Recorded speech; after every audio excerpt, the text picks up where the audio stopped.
今回の産業まとめ。米韓ワーキンググループ終了。北朝鮮様いかがでしょう。キム・ヨジョンの反応。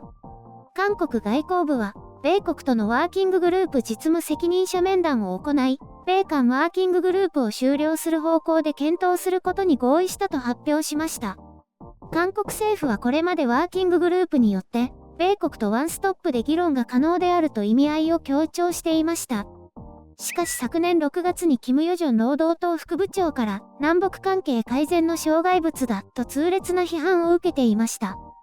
これは南北連絡事務所爆破の原因とも指摘され、韓国側としてはこれを解消することで南北関係改善に結びつけたいとしているようです。一方で米国務省のスポークスパーソンはこれに関連する質問に対し、私たちはこの取り組みを継続する。これで終わりというわけではないと答えています。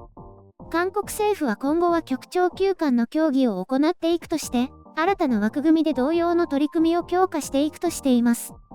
北朝鮮側はキム・ヨジョン労働党副部長が先日の米国の興味深いシグナルという発言に対して反応を見せています。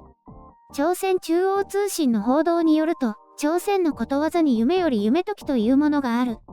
米国はおそらく自らを慰安するためにそのような解釈をしているようだ。自ら誤った期待はより大きな失望に陥ることになるだろう、と発言しています。米国側は、我々の政策は敵対を目的したものではなく解決を目的としたもの。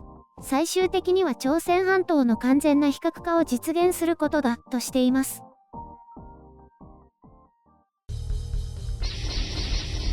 編集書簡。今回の概要。ずるい国北朝鮮。北のために働く韓国。韓国の決意も問題の一つ。この問題の解決が容易でないことは誰もが知るところで、お互いの要求がどちらが先かで完全に行き詰まっているところにあります。非核化宣言が先か、制裁解除が先か。結局のところトランプ政権でもそこで揉めて関係が悪化したわけです。韓国政府は米国に対して制裁解除を働きかけています。もちろんこれが南北対話再開の鍵になると考えているからです。韓国が北朝鮮に対して成果をアピールする方法は、米国による北朝鮮への敵視政策解除、すなわちこの制裁解除をすることです。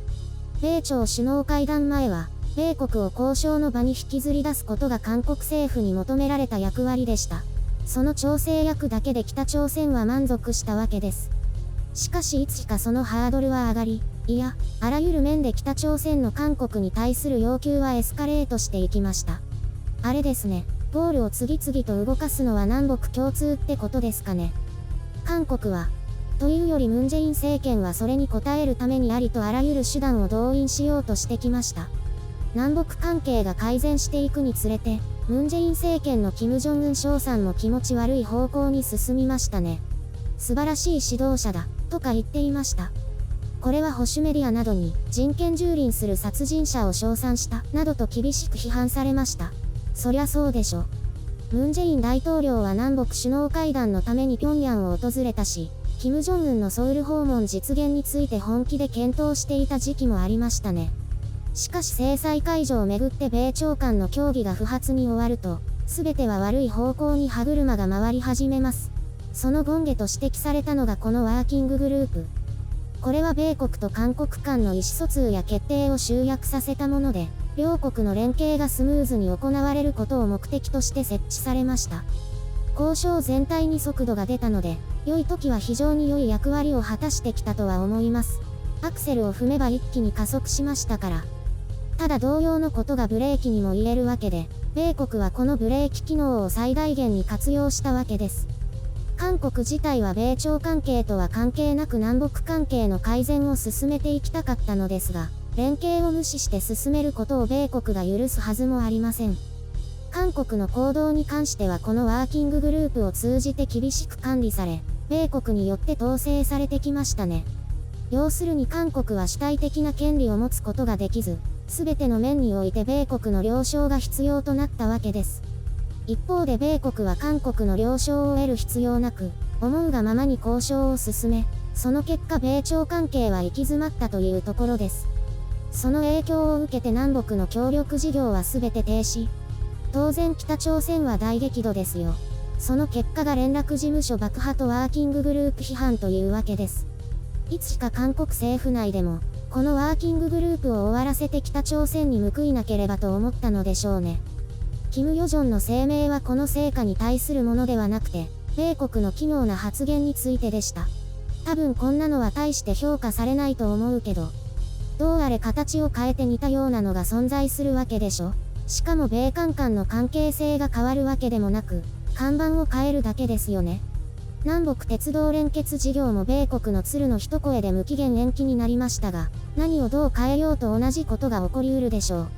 米国は頑なな態度を変えているように見えますが、私はこれは交渉を再開させるための餌に過ぎないと思います。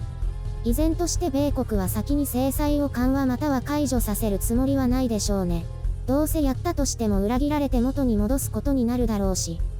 こうしたことからもわかるように、南北関係改善のもう一つの鍵は、韓国が米国から独立した政策を打てるかどうかにもあると思います。ただこれに関してはほぼ絶望的であることは、米韓首脳会談や韓国の G7 参加賞賛報道からも見て取れるでしょう。むしろ米国が用意した抜け出せない穴に自らはまっている状態です。北朝鮮は満足しないでしょうね。結局のところ韓国は、米中のような大国に対して思い切った行動に出られないというわけです。様々な関係を考慮すればそれは仕方のないことですが、膠着した関係を突破する政治のダイナミズムを持ち合わせていないというのが残念です。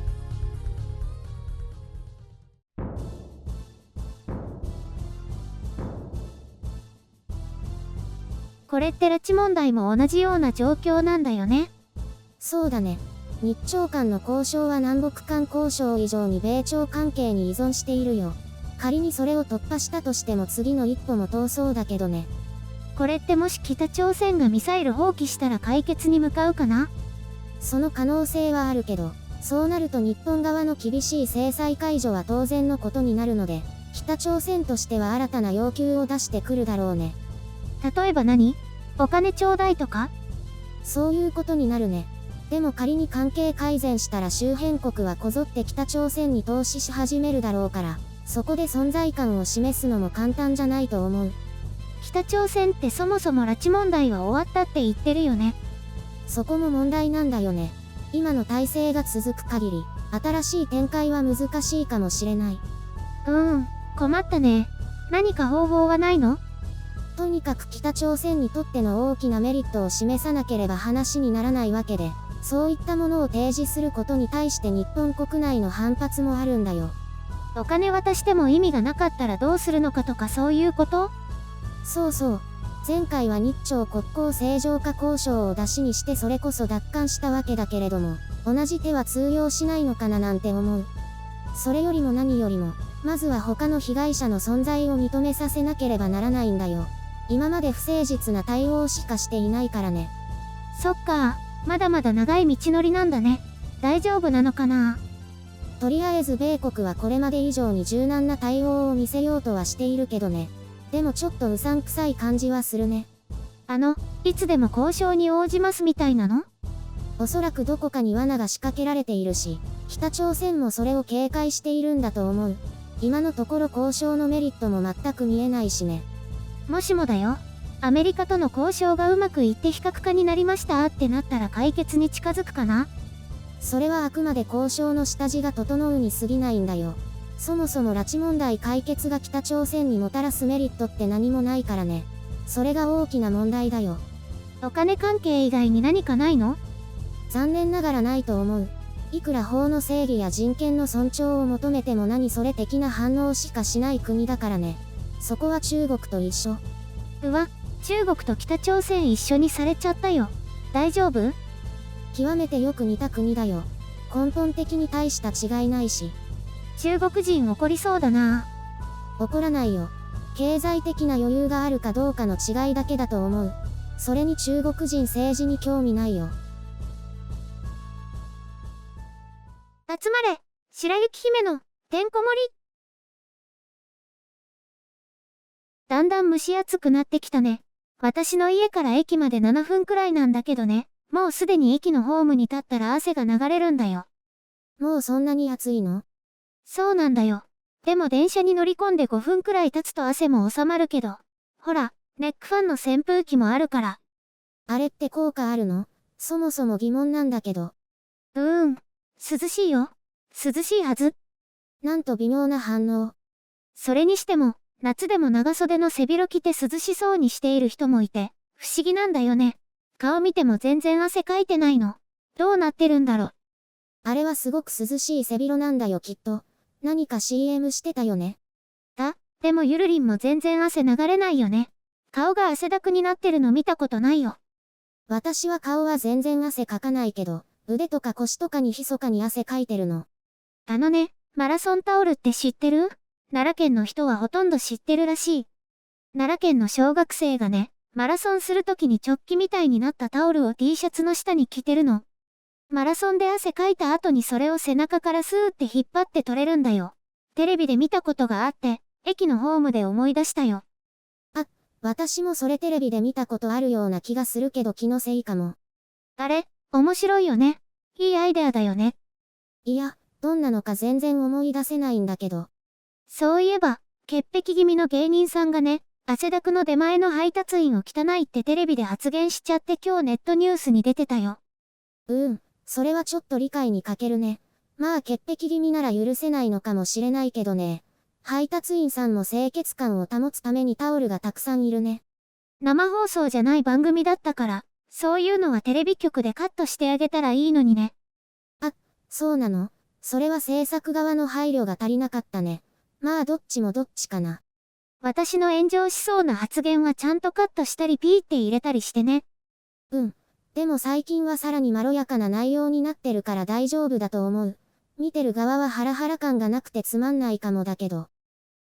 そういえば1週間くらい前のコメント欄に、お二人の日本語が美しい、癒されるって入ってたよね。